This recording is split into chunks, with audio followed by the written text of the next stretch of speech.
Hi guys, welcome back to my channel. In this video I'm going to show you how we can mirror our iPhone screen into our TV. This is my old TV here, but I'm using Amazon Fire Stick with this using HDMI. So this is giving me the Android TV feeling, right? So if you do have Android TV, you can use your iPhone screen mirroring feature and it will be flawless. It will be really easy, just one click method. I'll show you how you can do that. First of all, jump to the TV and download this app here. The name of this app is Fastcast. Make sure you download the exact same app, not any other one. So I'll show you the icon.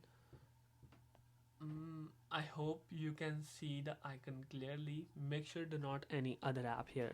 So make sure you install this app only because this is the app only. This is I have tested all apps. This is working flawlessly. So make sure you install this app here. As you install, open this and the interface looks like something this one. If it's not same, you have downloaded the wrong app. So open your phone, right?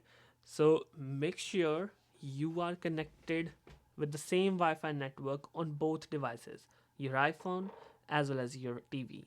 So if your device is not connected with same network, this is not gonna work. So make sure your TV and your phone is with same Wi-Fi network. So as you open the TV screen, make sure this is on iPhone share, not any other option. So this should be on iPhone share. As you clicked on this one, jump to your iPhone's control center, click on screen mirroring option. Now hit on Fast Share 96.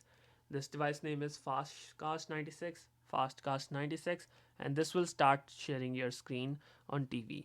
As you guys can see here, now I can use my iPhone screen on TV fairly easy, and this is pretty stable network. It really depends upon your Wi-Fi speed, but I would say it never gave me any problems. So this was the whole simple fix. Hope you guys find this method helpful. Thanks for watching. Stay tuned. Thank you so much. Oh, in order to turn it off, just simply jump to control center, click on stop mirroring, and you are good to go. So that was the simple fix. Bye bye.